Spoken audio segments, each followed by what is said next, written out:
왠지 모르겠는데 오늘 굉장히 긴장되네요.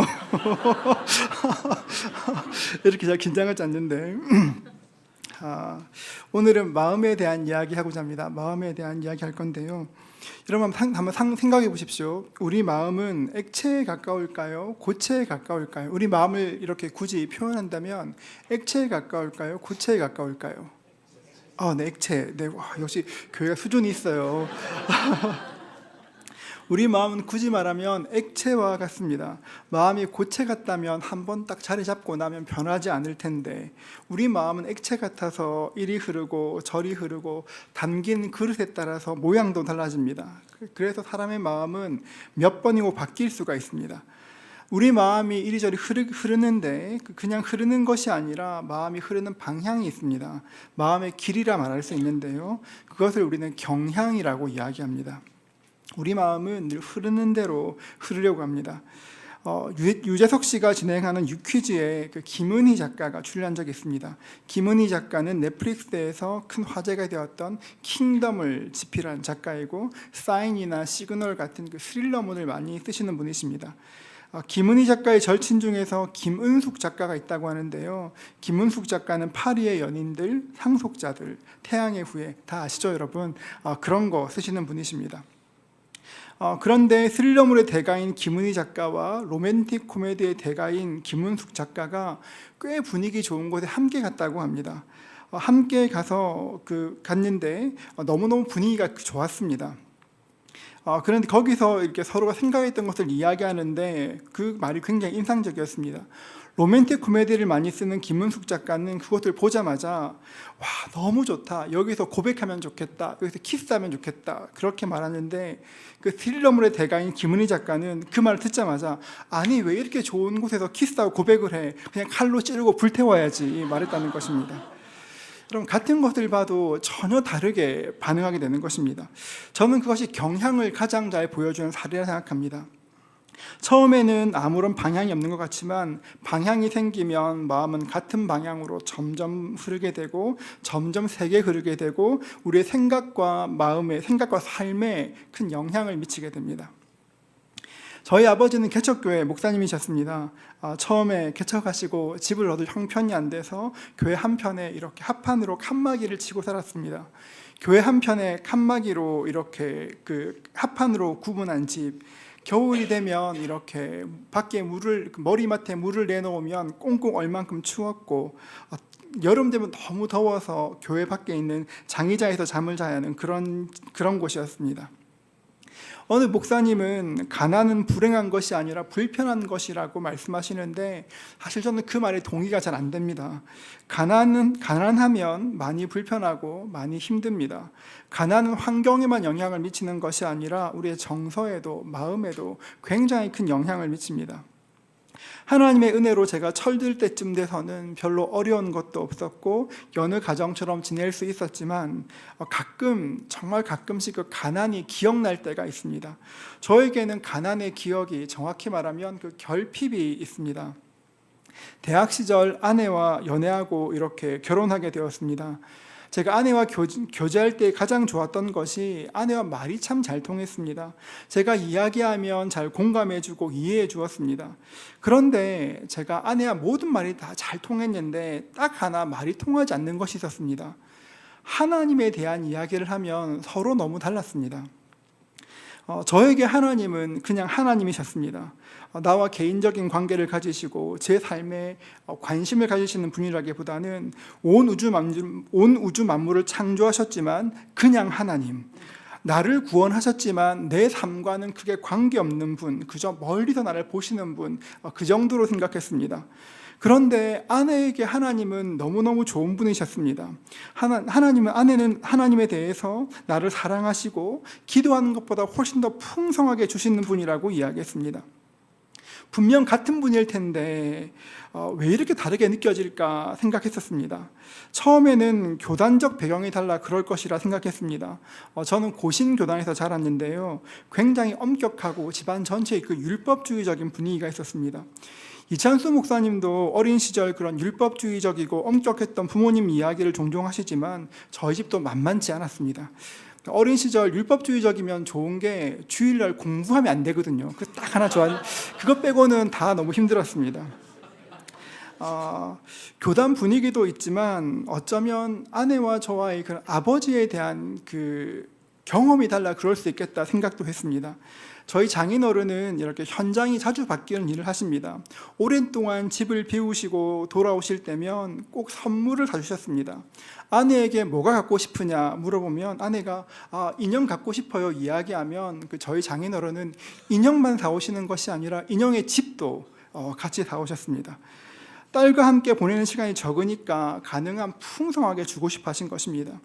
아마 그런 아버지의 모습에서 좋으시고 넉넉한 하나님 본 것이 아닌가 생각하기도 했습니다. 제가 저희 교회 설교할 때 가끔 이야기하는 것이 있는데요. 제가 좀 뚱뚱하지 않습니까? 제가 사실은 이게 살찐 게 아니라 부었는데 이게 붓기가 안 빠졌다 얘기합니다. 어린 시절 못 먹어서 이게 붓기가 잘 안 빠져서 그렇다 얘기하는데요. 제가 철들어서 그렇지 않았지만 철들어서는 하나님의 은혜로 그렇게 어렵지 않았지만 제 성향 때문에 그런지 제 마음의 결핍이 쉽게 사라지지가 않았습니다. 아내가 말하는 것처럼 좋으신 하나님, 풍성한 하나님, 넉넉하신 하나님을 경험하고 싶은데 아무리 기도해도 저에게는 그 하나님이 경험되지가 않았습니다. 그렇게 생각하다가 문득 성경에선 하나님을 어떤 분이라 이야기할까? 성경에서 하나님 어떤 분인가? 그것이 궁금했습니다. 정말 성경에서 하나님 풍성하신 분인가? 그래서 제가 어느 날 창세기부터 성경을 읽으면서 풍성함과 관계된 말씀들, 복, 충만, 풍부, 풍성, 형통, 부요, 평강, 넉넉함, 윤택함 그런 단어가 나올 때마다 줄을 긋고 동그라미와 성경을 옮겨 적기 시작하였습니다. 제가 성경을 읽기 전에는 복이나 충만이나 풍부나 풍성이나 넉넉함, 부요함, 윤택함 이런 것들이 좀처럼 보이지 않았습니다. 그런데 표시하면서 성경을 읽으니까 정말 많다는 것을 알게 되었습니다. 창세기 1장부터 복과 번성, 충만 같은 단어가 있었습니다. 여러분, 하나님이 사람을 창조하시고 가장 먼저 하신 일이 무엇일까요? 복 주신 겁니다, 여러분. 창세기 1장 28절 말씀인데요. 우리 같이 한번 읽어볼까요? 우리 함께 읽습니다. 하나님이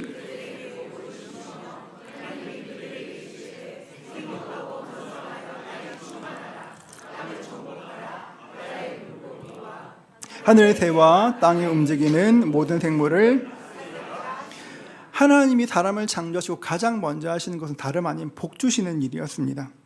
제가 수없이 창세기 1장을 읽어왔지만 그 순간 말씀이 전혀 다르게 보이기 시작했습니다. 그렇게 성경을 쭉 읽으면서 저에게 가장 큰 영향을 미친 말씀은 요한복음 10장 10절 말씀입니다. 이 말씀도 같이 읽어볼까요? 함께 읽습니다.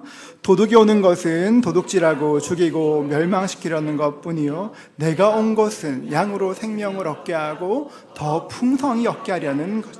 아멘. 여러분, 이 말씀 잘 보십시오. 도둑이 오는 것은, 도둑은 마귀를 뜻하는 것입니다. 마귀가 오는 것은 도둑질하고 죽이고 멸망시키려는 것뿐인데 내가 온 것은, 예수님이 오신 이유는 양으로 우리로 생명을 얻게 하고 더 풍성히 얻게 하려 함이라.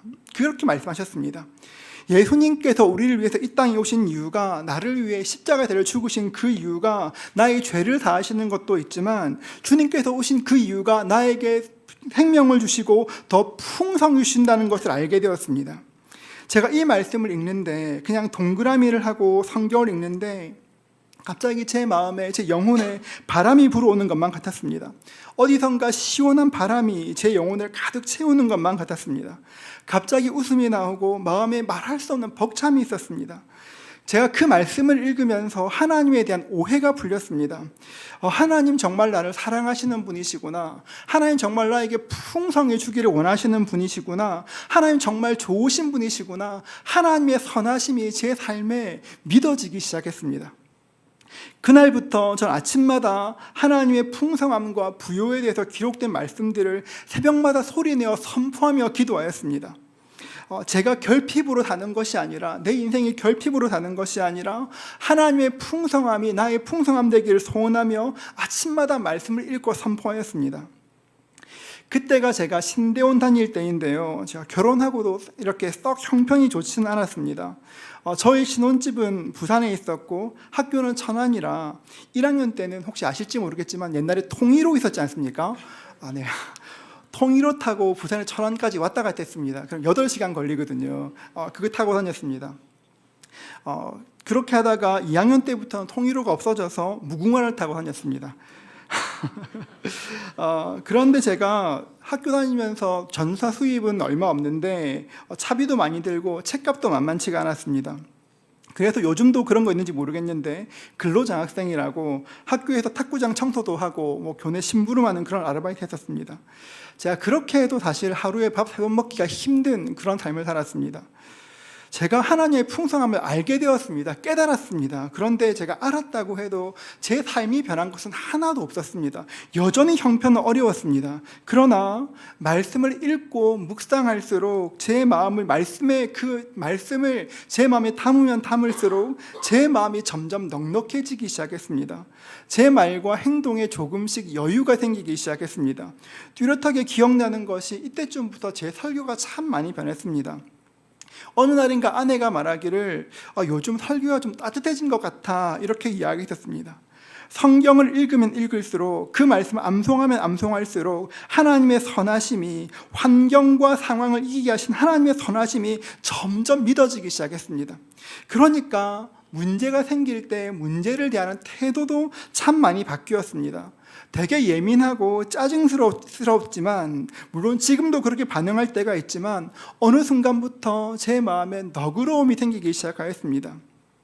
성경에 기록된 복과 충만과 풍성함과 부요함과 기쁨과 윤택함들이 제 마음에 스며들기 시작하였습니다. 그리고 그것들이 제 삶에 정말 큰 영향을 미쳤습니다. 여러분, 성경은 예수님을 충만한 분이라고 이야기합니다. 오늘 말씀 읽었던 것처럼 요한복음 1장 14절 말씀 보십시오. 이렇게 말합니다. 말씀이 육신이 되어 우리 가운데 거하심에 우리가 그의 영광을 보니 아버지의 독생자의 영광이요 은혜와 진리가 충만하더라. 여러분, 예수님이 어떤 분이십니까? 아버지 독생자의 영광이시고 은혜와 진리가 충만하신 분이라 이야기합니다. 우리 예수님은 본인만 충만한 것이 아니라 다른 사람도 충만케 하시는 분이십니다. 요한복음 1장 16절은 이렇게 말합니다. 우리가 다 그의 충만한 데서 받으니 은혜 위에 은혜로라. 우리가 다 그의 충만한 데서 받으니 은혜 위에 은혜로라. 그렇기 때문에 예수님을 가까이 하는 모든 사람들은 모두가 다 충만함을 얻었고 충만함을 누리게 되었습니다. 요한복음 6장 11절부터 13절은 이렇게 말합니다. 예수께서 떡을 가져 축사하신 후에 앉아있는 자들에게 나누어 주시고 물고기도 그렇게 그다음 어떻게 됩니까? 그들의 원대로 주시니라. 그냥 주신 것이 아니라 원대로 주셨습니다. 그들이 배부른 후에 예수께서 제자들에게 이르시되 남은 조각을 거두고 버리는 것이 없게 하라 하심으로 이에 거두니 보리떡 5개로 먹고 남은 조각이 12바구니에 찼더라. 우리 주님은 이런 분이십니다. 원대로 주시고 남기시는 분이 우리 주님이십니다. 예수님과 교제하기 시작하면, 그분과 교제하고 그분과 가까이 지내기 시작하면 우리 영혼에 충만함이 생깁니다. 여러분, 그런데 우리 모두가 한 번쯤 그런 충만함을 경험했을 것입니다. 내가 하나님을 알고 예수를 알고 그 기쁨을 알고 내 마음에 넉넉함이 있었을 것입니다. 그런데 시간이 지나면 그 넉넉함들이 사라집니다. 하나님은 넉넉하신 분인데 자꾸 그 넉넉함이 사라져 갑니다. 왜 그럴까요? 이게 성령 충만과 같은 원리인데요. 한 번 풍성함을 경험한 것으로 만족하는 것이 아니라 지속적으로 계속해서 그분의 부요함을 내 마음에 채워야 되는 것입니다. 휴대폰을 사용할 때 계속 충전하는 것처럼 반복해서 말씀을 읽고 기도하면서 풍성함을 내 마음에 계속 채워야 되는 것입니다. 언젠가 주일날 설교를 하고 어느 성도님께서 카톡하셨습니다. 목사님 설교하실 때 기도하시면 하나님 말씀하신다고 말씀하시는데, 기도하면 하나님 충만케 하신다고 말씀하시는데 하나님께서 왜 저에게 말씀하시지 않을까요? 제가 아무리 기도해도 왜 하나님은 저에게 충만케 역사하시지 않을까요? 이렇게 카톡하셨습니다. 여러분 어떠십니까? 이분처럼 생각하지 않으십니까? 기도해도 하나님 음성 들리지 않고 아무리 기도해도 하나님의 넉넉함이 여러분에게 경험되지 않을 때가 있지 않습니까? 왜 그럴까요, 여러분? 공급함의 차이 때문에 그렇습니다. 휴대폰이 방전돼서 전원이 꺼졌습니다. 여러분, 그때 이렇게 휴대폰이 방전돼서 꺼지고 나면 충전기를 꽂는다고 해서 한 번에 전원이 켜지는 것이 아닙니다. 케이블을 꽂고 약간 시간이 지나야 충전돼야 휴대폰이 켜집니다. 여러분, 켜졌습니다. 그때 켜졌구나 하고 케이블을 뽑으면 어떻게 될까요? 금방 죽습니다, 여러분. 마찬가지입니다. 기도해도 답답하고 아무리 기도해도 채워지지 않는다 말씀하시는 분들은 하나님과 이렇게 관계할 때가 많습니다. 휴대폰의 배터리를 충전하는데 시간이 필요한 것처럼 우리의 영혼이 충전되기 위해서도 기도가 필요합니다. 여러분, 평상시에 기도하는 것보다 조금만 더 넉넉히 한번 기도해 보십시오. 평상시에 말씀 읽는 것보다 조금만 더 넉넉히 말씀을 읽어 보십시오. 시간을 들여 말씀을 읽고 시간을 들여 기도해야 하는 것입니다. 여기 새벽 기도 나오시는 분들 계실 것인데요, 여러분, 새벽에 교회에 나와서 기도하는 것이 쉬운 일이 아닙니다. 그런데 간혹 컨디션이 안 좋아서 몸이 피곤하고 힘들어서 며칠 새벽 기도 빠질 때가 있습니다.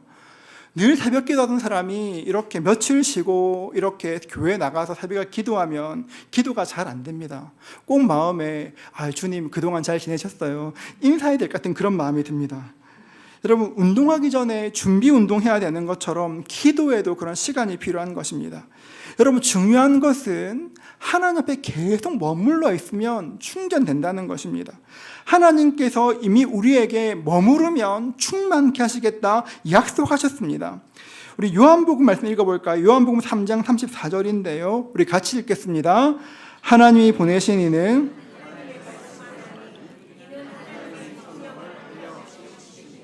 하나님이 성령을 어떻게 주신다 말씀하십니까? 한량없이 주실 겁니다. 이게 약속해 놓으셨습니다. 한량없이 주겠다 하셨습니다.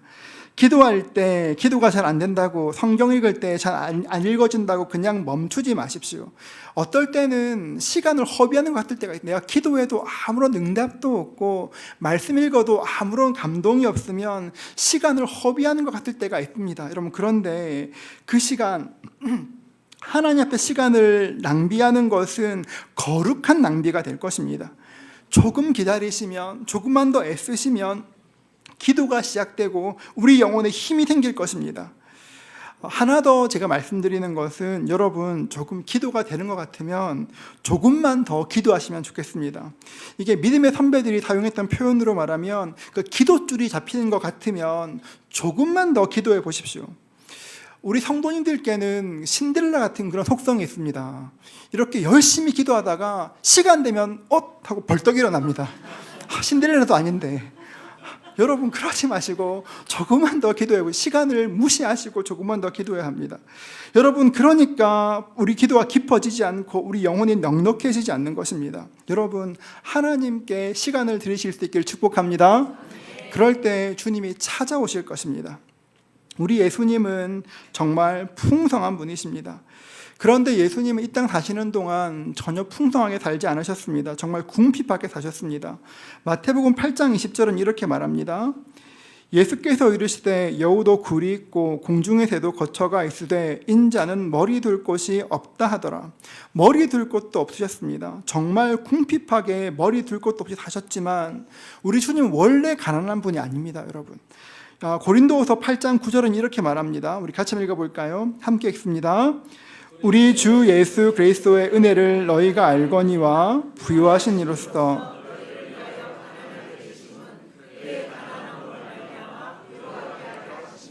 이 말씀을 기억하십시오. 우리 주님은 부요하신 분인데 가난하게 사셨습니다.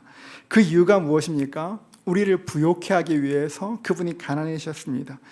우리가 복 주시기 위해서 가난하게 사셨습니다. 우리 주님은 부요하신 분이셨기 때문에, 풍성한 분이셨기 때문에 이 땅에서 가난한 삶을 사셨지만 그럼에도 불구하고 그 마음에 결핍이 전혀 없었습니다.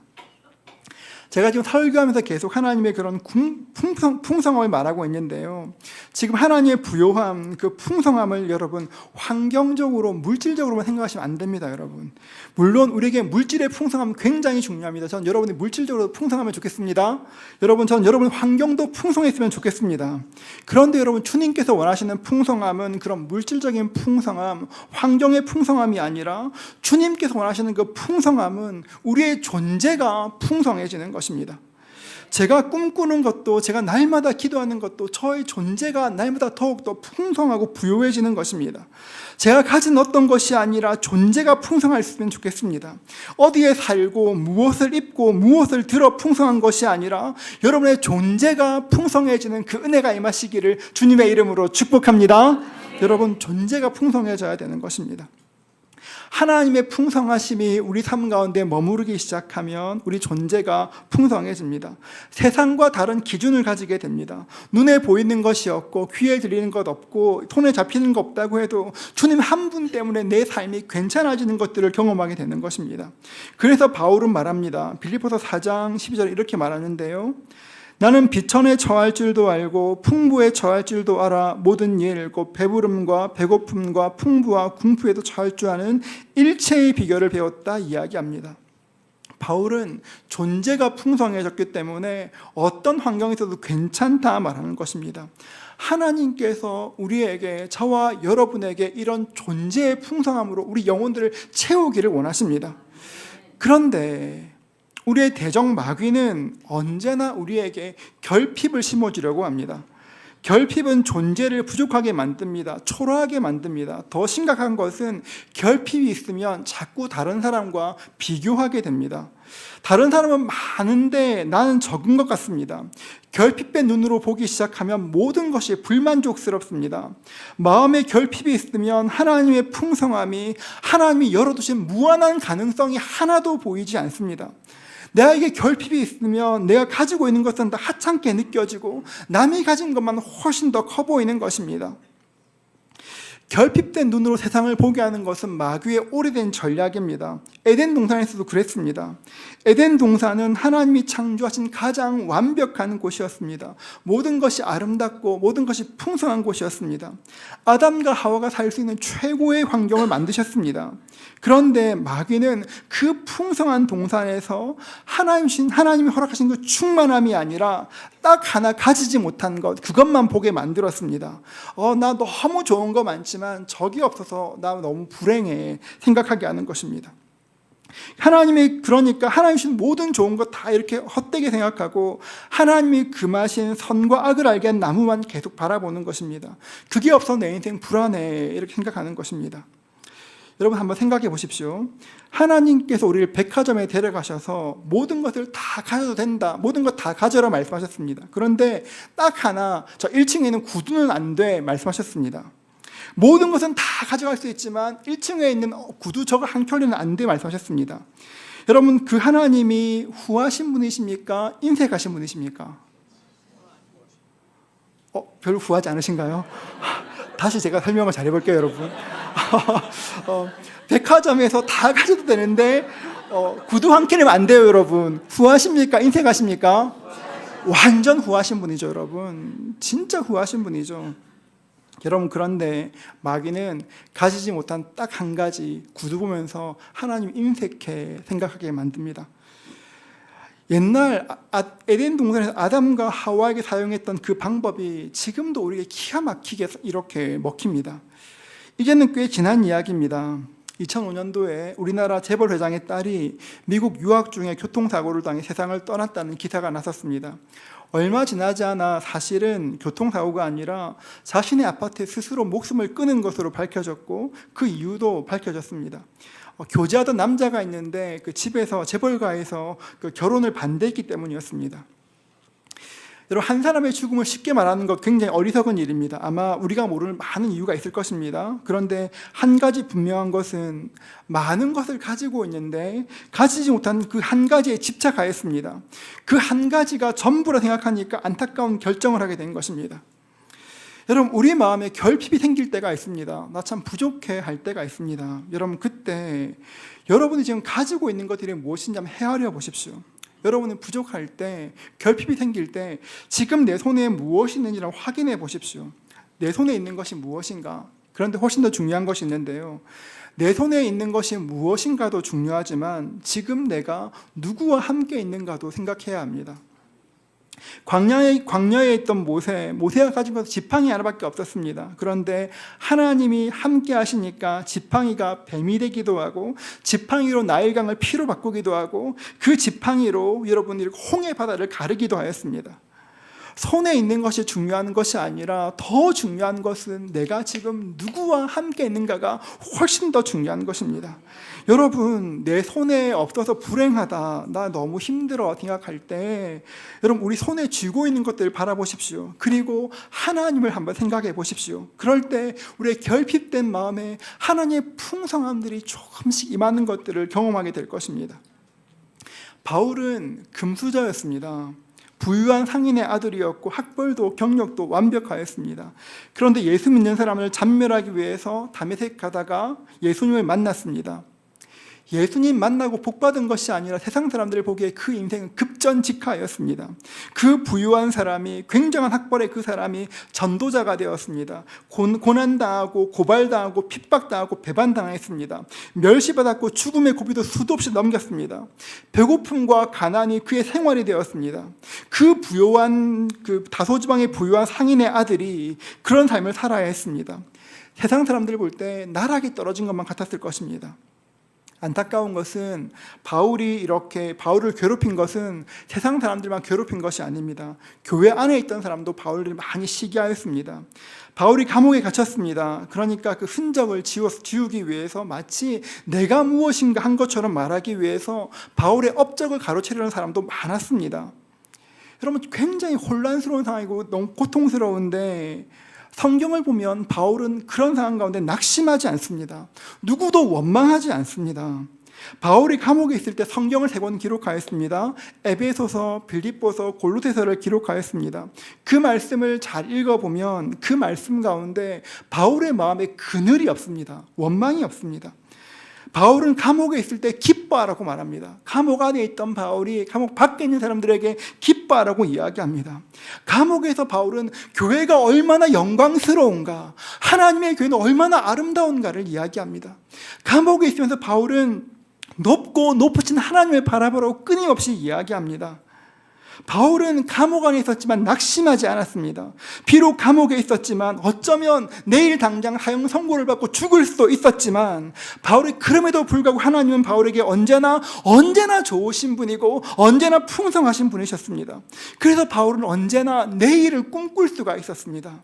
당장 내일 어떻게 될지 모르는데도, 당장 내일 죽을지 모르는데도 하나님 나라를 생각하였습니다. 어떻게 하면 내가 복음을 증가할 수 있을까? 내가 지금 여기 안에서 복음 위에 무엇을 할 수 있을까? 내가 나가면 어떻게 섬길 수 있을까? 끊임없이 복음을 묵상하고 어떻게 전도할까 생각하였습니다. 여러분, 우리 영혼에 있는 풍성함은 굉장한 힘이 있습니다.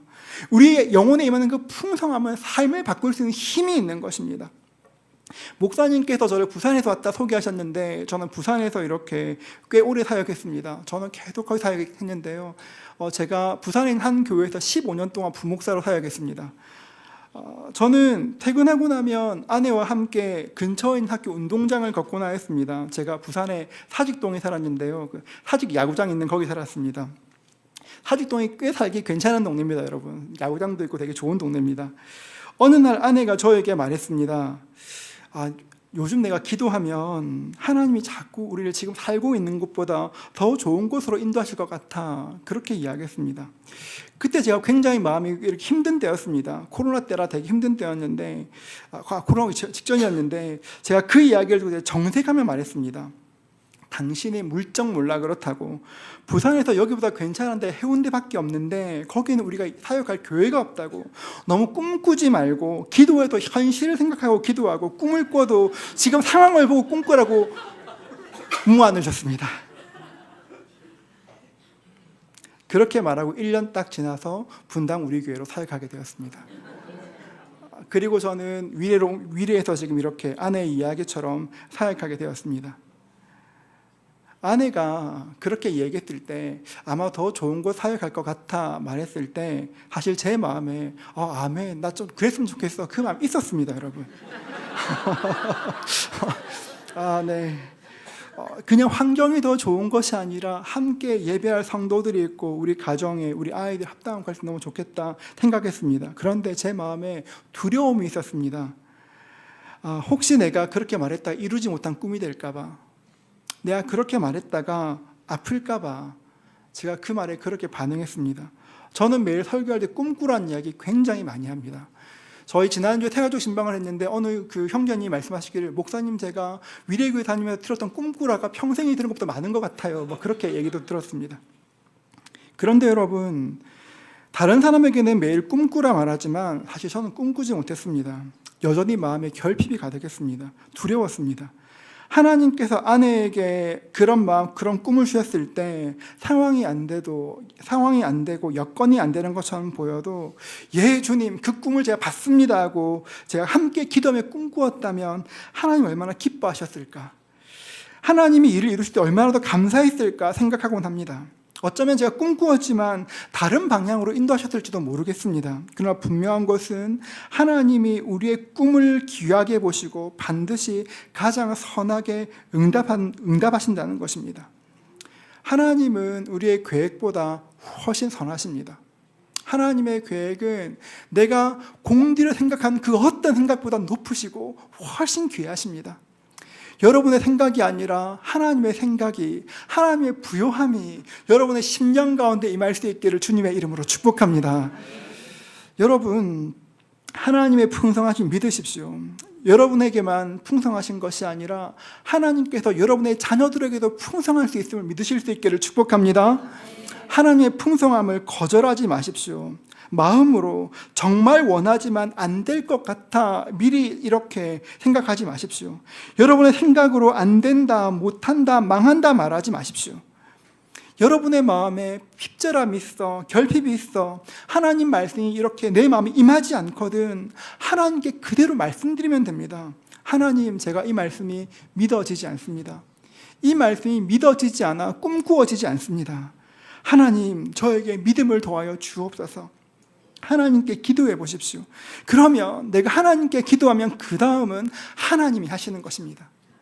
내가 하는 것은 꿈꾸는 것 가지고 그 꿈을 이루시는 것은 주님이 하시는 것입니다.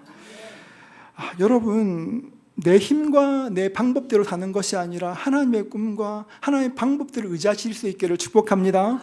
여러분, 어떤 생각들을 가장 많이 하십니까? 하루를 살면서 일주일을 보내시면서 오늘까지 어떤 생각을 가장 많이 하셨습니까? 하나님을 생각하셨습니까? 세상을 생각하셨습니까? 하나님이 주실 수 있는 크고 놀라운 것들을 바라보시며 기대하셨습니까? 아니면 내 삶에 있는 한계들과 문제들 보며 이렇게 고민하셨습니까? 하나님께 좀 내어놓으셔야 되는 것입니다. 한 가지만 더 말씀드리고 싶습니다. 로마서 15장 29절 말씀인데요, 우리 같이 한번 읽도록 하겠습니다. 함께 읽습니다. 내가 너희에게 나아갈 때에,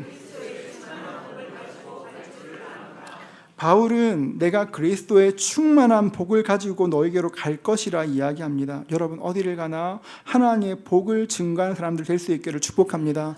사람들이 요즘 되게 말을 날카롭게 하는 것이 잘하는 건 줄 압니다. 뾰족한 말하는 것이 괜찮은 건지 압니다. 그럼 그렇지 않습니다. 예수 믿는 사람 안에는 충만한 복이 있습니다. 우리가 전달하는 것은 날카로운 말, 날선 말, 뾰족한 말이 아니라 예수 그리스도의 충만함을 증거할 수 있습니다. 시간이 지날 때마다, 사람을 만날 때마다 여러분의 마음에 있는 예수를 이야기하십시오. 복음의 언어를 이야기하고 내가 경험한 예수가 어떤 분이신지를 증거하십시오. 사람들에게 교회 가자 말하는 거 너무 좋지만 훨씬 더 좋은 것은 내 안에 예수께서 어떤 일을 행하셨는지를 간증하는 것만큼 중요한 것이 없습니다. 누가복음 6장 45절은 이렇게 말합니다. 선한 사람은 마음에 쌓은 선에서 선을 내고 악한 자는 그 쌓은 악에서 악을 내나니 이는 마음에 가득한 것을 입으로 말함이니라. 우리 마음에 풍성함으로 채우면 우리 마음에 가득한 것들이 입으로 흘러나가게 될 것입니다. 여러분 마음에 풍성함이 있으면 여러분의 풍성함이 여러분의 가정에 흘러가게 될 것입니다. 여러분의 마음에 풍성함이 있으면 여러분의 그 풍성함이 다락방으로 흘러가게 될 것입니다. 이 교회 전체가 풍성해질 것입니다. 여러분, 마귀는 우리에게 결핍의식을 줄 것이고 우리의 마음을 상하게 하려고 할 것입니다. 하지만 하나님의 풍성함을 기대하면 전혀 다르게 살 수가 있습니다. 결핍이 마음에 들어올 때마다 그 마음을 거절하십시오. 결핍이 있을 때마다 이거 너무 부족하지, 힘들지, 안 되지 할 때마다 하나님을 계속 묵상하십시오. 하나님을 묵상하고 하나님의 부요하심과 충만하심 묵상하다 보면 내 삶의 방향이 바뀌게 됩니다. 내 삶이 굉장히 부정적이었는데, 굉장히 힘들었는데 하나님을 생각하다 보니 어느새 내 마음의 방향이 하나님의 풍성함으로 바뀌게 되고 흐르게 되는 것입니다. 그럴 때 우리 삶에 선하신 하나님의 역사가 에베소서에서 말씀하시는 것 같이 만물을 충만케 하시는 하나님의 충만함이 우리 모두에게 임하게 되는 것입니다.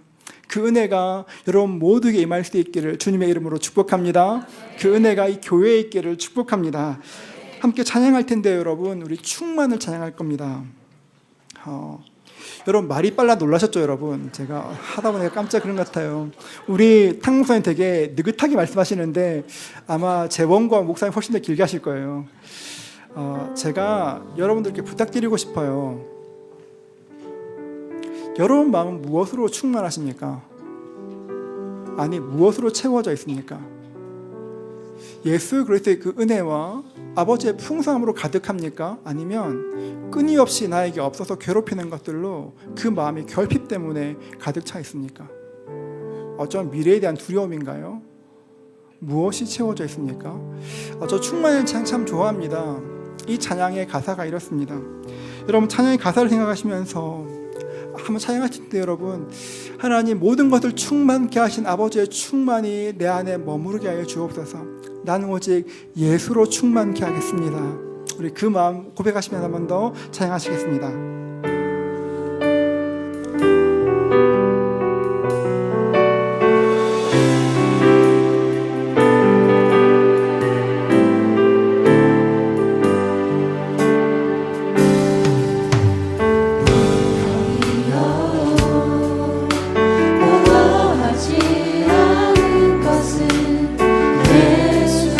예수 안에 난 만족함이라. 가난하여도 부족하지 않은 것을 우리가 누구 안에 있습니까? 오직 나는 부요함이라. 난 예수로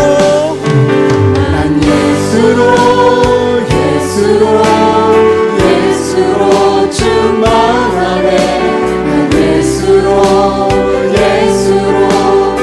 예수로 충만하네.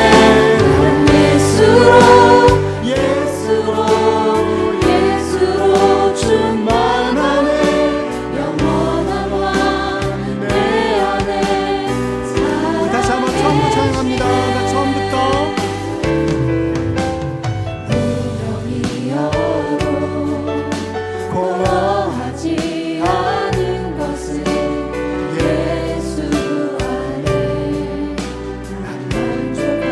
마음의 고백으로 가난하여도 부족하지 않은 것은 예수 안에 오직 나는 부요함이라. 난 예수로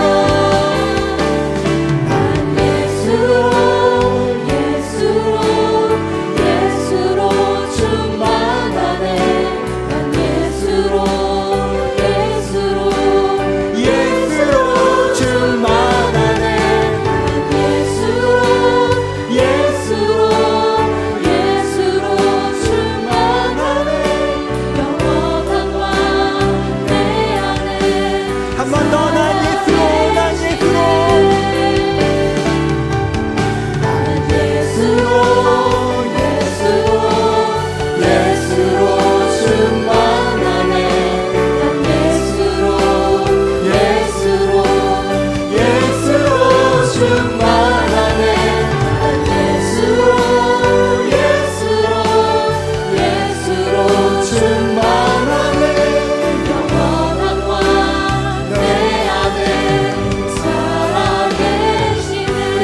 기도하겠습니다. 하나님, 내 삶이 내 영혼이 예수로 충만할 수 있도록 도와주옵소서. 주님, 내 영혼이 예수 그리스도로 충만할 수 있도록 도와주옵소서. 하나님, 내 마음의 모든 결핍과 악한 것 다 떠나가게 하시고 오직 예수로 내 마음이 충만하도록 은혜 허락하여 주옵소서. 우리 함께 한번 간절히 기도해 나가겠습니다. 함께 기도하겠습니다.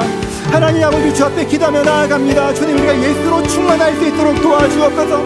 하나님, 우리 마음의 모든 결핍과 하나님 전쟁 것을 떠나게 하시고 내 마음에 예수 그리스도로 충만해질 수 있도록 도와주옵소서. 아버지의 간절히 소원합니다. 내 영혼을 예수로 충만케 하여 주옵소서. 머리부터 발끝까지 예수로 충만케 하시고 내 삶을 주하신 주의 은혜가 내 삶 가운데 임하는 것들을 경험할 수 있도록 주님 도와주옵소서. 하나님, 우리 마음을 돌아볼 수 있도록 도와주옵소서.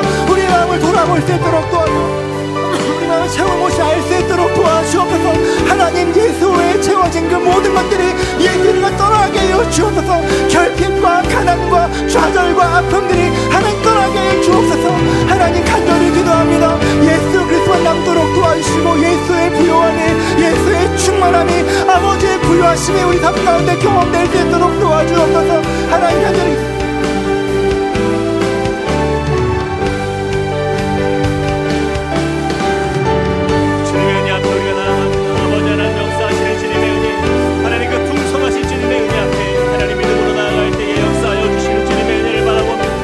우리의 삶 속에 놀라운 주님의 풍성하신 은혜로 채워주시고 하나님의 은혜를 덮어주시고 주님의 능력 안에 거하는 하나님 우리의 삶이 될 수 있도록 주여 도와주시옵소서.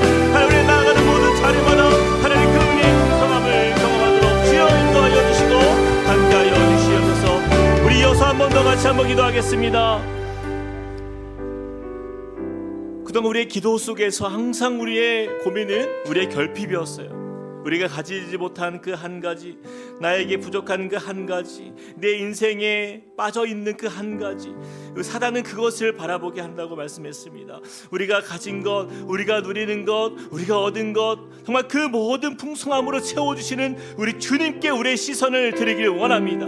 우리 같이 한번 이 시간에 기도할 때에 하나님, 내가 이 시간 예수 그리스도 주님을 향한 갈망함, 주님을 향한 그 은혜 안에서 주님 안에 거할 때 우리의 존재가 풍성케 되게 하여 주옵소서. 하나님, 나에게 없는 것으로 하나님 불평하는 인생 아니라 하나님 주님 안에 거하는 인생 되어서 하나님 주님을 갈망하는 인생 되어서 우리의 삶이 주의 영으로 풍요로운 믿음의 삶이 되게 해달라고, 그러한 가정이 되게 해달라고 우리 같이 한 번 더 주여 한번 외치고 기도하겠습니다. 주여. 아버지 하나님, 주님의 은혜 안에 나아갑니다. 하나님, 우리의 영혼이 주 안에서 넘쳐나는 믿음의 삶이 되게 하여 주옵소서. 하나님, 주님을 만나는 인생 되길 원합니다. 그 은혜 안에 거하길 원합니다.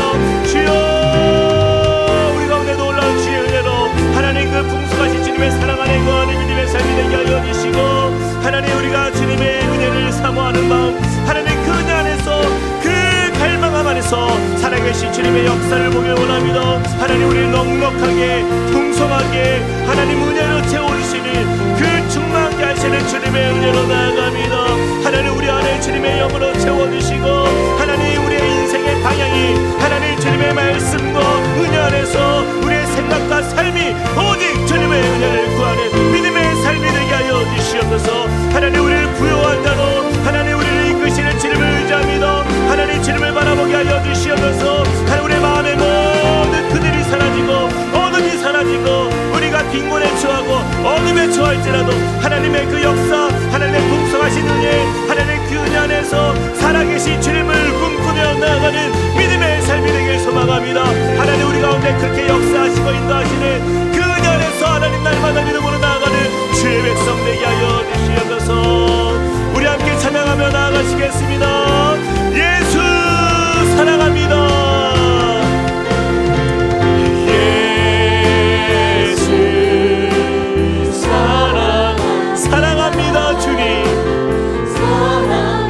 주님만을 갈망하며 고백합니다. 온 마음 다하여 오직 주님 한 분만 간절히 더 원합니다. 주님 한 분 안에, 그 주님 안에 거하는 그 만족을 우리가 누리길 원합니다. 예수 사랑합니다. 예수 주님만을 사랑합니다. 주님 한 분만으로 그 은혜 안에서 내가 풍성한 은혜를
사랑과 은혜 하나님 감사합니다. 주님, 이 밤에 우리가 잊고 있었던 한 가지, 하나님, 우리가 참 그 주님 안에 누리는 그 풍성함, 그 충만함을 우리가 잊고 있었습니다.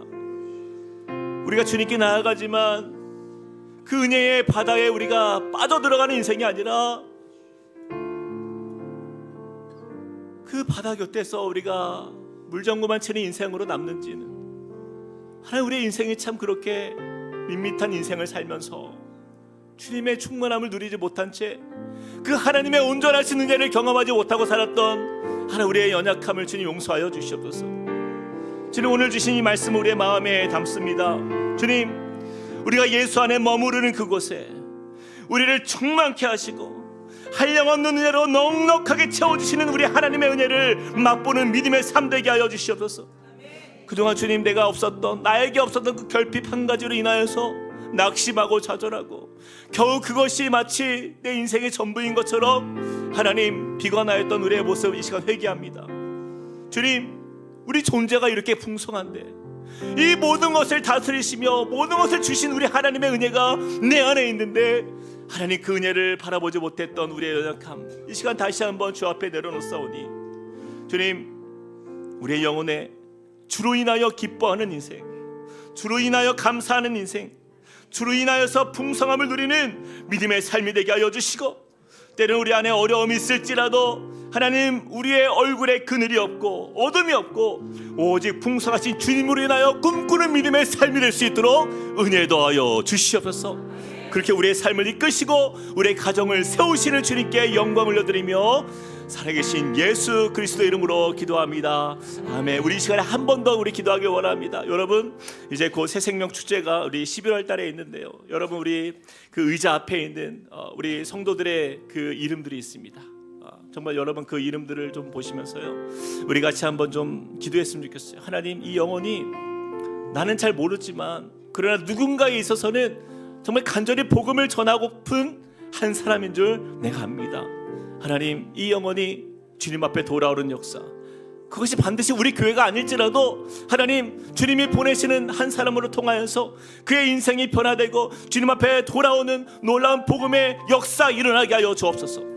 우리 그 앞에 있는 우리 이름들을 좀 불러가면서 하나님, 긍휼히 여겨주시고 이들의 삶 속에 이 풍성함을 주시는 예수 그리스도를 만나는 역사 나타나게 해달라고 우리 한 번 더 주여 한번 외치고 기도하겠습니다. 주여. 아버지 하나님, 주님의 은혜 안에 아버지 하나님 다시 한번 믿음으로 나아갑니다. 하나님, 주님께서 우리에게 아버지 하나님 이렇게 기도할 수 있도록 하나님, 복음이 필요한, 하나님 구원이 필요한, 예수 그리스도의 이름이 필요한 하나님 한 영혼을 하나님 우리에게 맡기신 줄 압니다. 하나님, 이들을 위하여서 우리가 마음 다하여 기도하며 나아갑니다. 하나님, 이 영혼들을 위하여 우리가 아버지를 함께 기도하는 시간, 주님, 그들의 영혼에 성령 하나님 만나주셔서 하나님, 그들의 마음을 열어주셔서 하나님, 복음의 물결이 그들의 생명 안에 흘러가게 하여 주시옵소서. 하나님, 주님의 이 풍성하신 은혜, 우리에게 구원을 주시는 은혜, 하나님, 우리를 거절치 않으시고 하나님, 정말 우리 안에 정말 생명 주시는 그 주님의 은혜 역사, 하나님, 그 은혜 역사가 이들 안에 아버지 하나님 정말 놀라운 역사로 나타나게 하여 주시고, 하나님, 주님을 만나는 은혜가 하나님 놀라운 아버지 하나님 그들의 인생에 하나님 경험되어 주도록 주여 축복하여 주시옵소서. 하나님, 이들의 인생이 주님께 있음을 믿습니다. 주님 안에 거하는 하나님의 사람 되게 하여 주시고, 하나님, 나아가는 모든 사람 하나님 주여 함께하여 주시옵소서. 하나님, 내 가정을 주님 만나 주시옵소서. 찾아와 주시옵소서. 하나님, 보라, 내가 문 밖에 서서 두드린다 말씀하셨고 그들의 심령이 열리게 하여 주시고, 하나님, 주님이 받아들여지고 깨달아지고 하나님 구원의 은혜 안에서 충만한 믿음의 삶이 되도록 주여 축복하여 주시옵소서. 우리로 하여금 놀라운 은혜로 채우실 주님을 의지하며 살아계신 예수 그리스도를 기도합니다.